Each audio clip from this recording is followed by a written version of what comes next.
So now we're getting into the fantasy realm. We are getting into a true Tim Burton, Tom Cruise-esque style fantasy. Yes, Legend from 1985. This is what a movie to look at. When you just think about it, I mean, there's freaking unicorns. So, what is this about? Well, obviously, with fantasy, you're going to get Legend from Ridley Scott of Blade Runner and Gladiator. It's a visually stunning fantasy adventure in which pure good and evil battle to the death amidst spectacular surroundings. Set in a timeless mythical forest inhabited by fairies, goblins, unicorns, and mortals, this fantastic story stars Tom Cruise, pre-Top Gun, as a mystical forest dweller, chosen by fate to undertake a heroic quest. He must save the beautiful princess, Mia Sarah, and defeat the demonic Lord of Darkness, Tim Curry, or the world would be plunged into a never-ending ice age. Okay, so for this one, this is what's going on. Fantasy was very popular around this time, and we get a straightforward story. This is like the most straightforward, defeat the bad guy type of story of all time.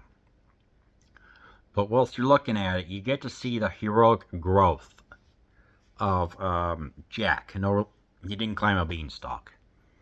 So as I'm watching this, I'm thinking, okay, so yeah, this is freaking stunning with all the makeup.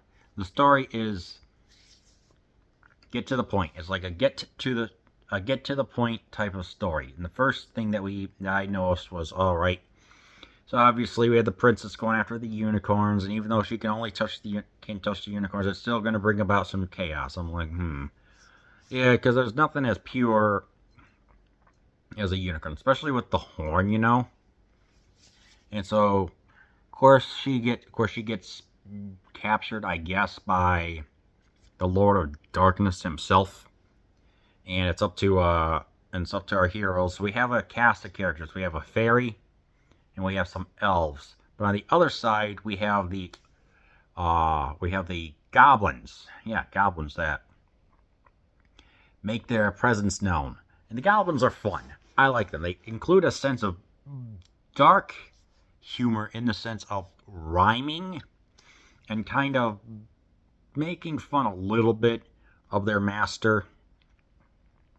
So, you know, it's like we get a nice variety of personalities, and that's why I like this movie. Has a lot of personality about it. Very specifically, one, it's like, yeah, you know, you have the elves, they're being the good guys and everything, but there's also a sense of slightly cynical about them. There's this one character, I forgot what his name was, who's got like a bow and arrow and everything, and is like, yeah, kind of like a guardian, I guess you could say, because he knows that the unicorns were touched.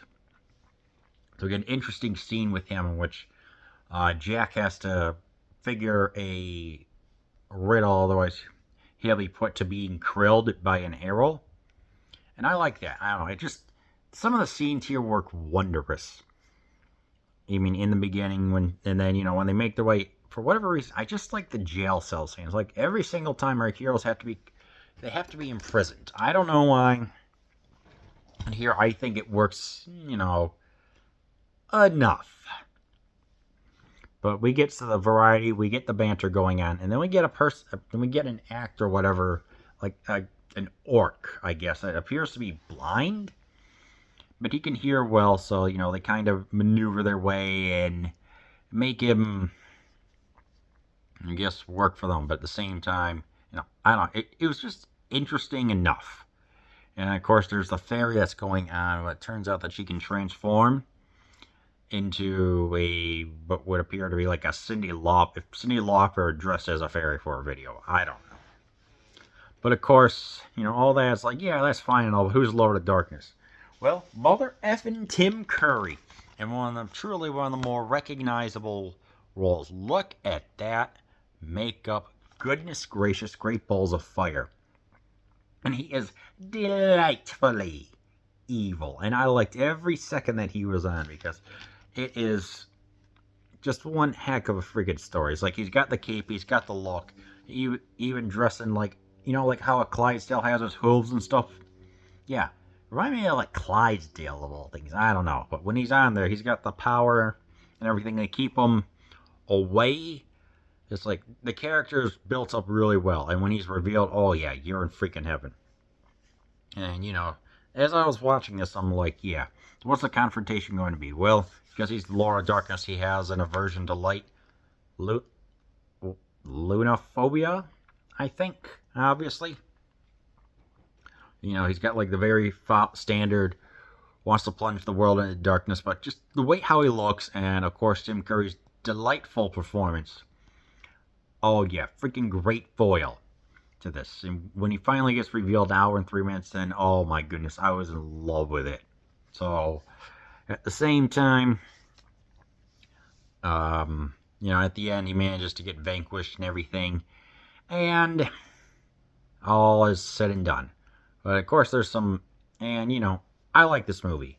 Ridley Scott was, of course, getting tired of directing sci-fi with Blade Runner and everything else. So he said, Alien. So he said, all right, I want to do some fantasy. So I was looking up the Grimm brothers, and also was looking around for a person who wanted to say, hey, please help me create like a fairy tale script. There was a writer saying, yeah, coincidentally, I happen to have a fairy tale script. They worked on it and created all the makeup and everything, and it worked well. I won several awards for like makeup and screenplay and stuff like that, but at the same time, I felt it was a little too dark. Yeah, because it's rated PG, not rated. It's not a little bit of language. I'd say it's a PG-13. Like I said, it combines comedy and fantasy, so this movie is straightforward. It is fun. But at the same time, it's like this was probably like one of the last big fantasy films with a high budget that wasn't really animated. So it was called like a person called it an extinction event of fantasy movies. And yeah, I could see why, because it was just kind of dark, but I guess retroactively in a good way. So yeah, I mean, production was halted twice during this. Once for I think like because Tom Cruise's father passed on, and also I think like some rain or something like that. So yeah, I don't know. I mean, this is definitely a good movie.